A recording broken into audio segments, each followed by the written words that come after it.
Alright, my phone cut off. The back glass. I cut out, before I chopped the top, I cut the back glass out and the frame it went in. Pulled it out and then I chopped the top.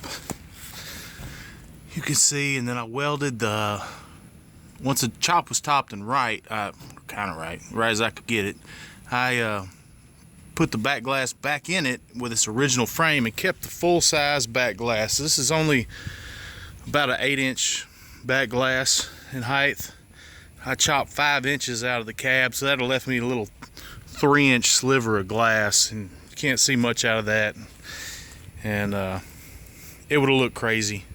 It would have looked super chopped, which I want it to look chopped, but I like the factory size back glass. So that's the way I did that. You'd asked about the down here. This cab corner has a dent, pretty bad. Back around the corner. Also, on the passenger side here, it got hit with a forklift when they were moving the cab, when they shipped it from Arkansas. My buddy bought it out of a warehouse.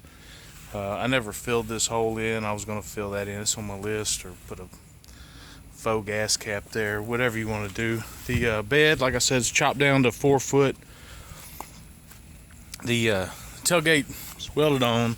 This bumper is the factory front bumper off of a 52 Ford, which the bed originally came off of.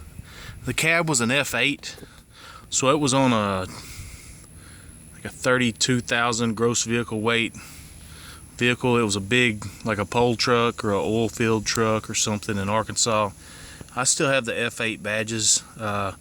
It's got a plaque on the dashboard actually explaining how the 2-speed rear end worked, and how the original transmission worked with the 2-speed rear end. And it also at one point had the air brakes still in here, which I pulled out. And another thing on the F8s, you only had, which is crazy to me, you only had one windshield wiper on a big truck. Commercial use, or not a truck like me and you would buy, F1 or F2, had 2 windshield wipers, but the big trucks only had 1, which is crazy to me. You think I'd want to see better out of a big truck than a little one. But anyway, it's got a 40 model Ford cat eye tail lights, and they're wired just tail lights, brake lights. I don't have turn signals on here. I use hand signals. You could wire them. You could wire all the electrical for the whole truck is pretty much that fuse box and those 2 relays.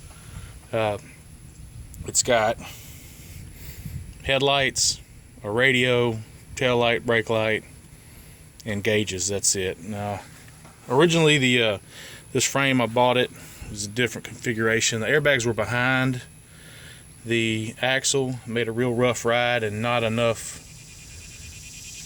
up and down movement, I guess you'd say. So I moved them out front. It's got a 3-link rear end setup, 10-gallon fuel cell, 2 compressors, and like I said before, I'd switch from like a 4-way to just a front and back. And when I did that, I added a sway bar, hey cat, out of a Chevrolet 4-wheel drive Blazer. I don't know if you can see it.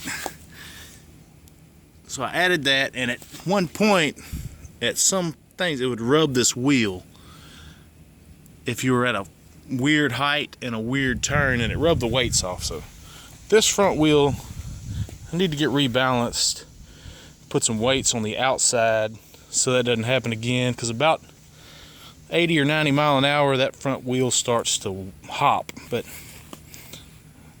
I don't go that fast very often. Anyway, so that's the rundown. I'm gonna crank it and work the airbags.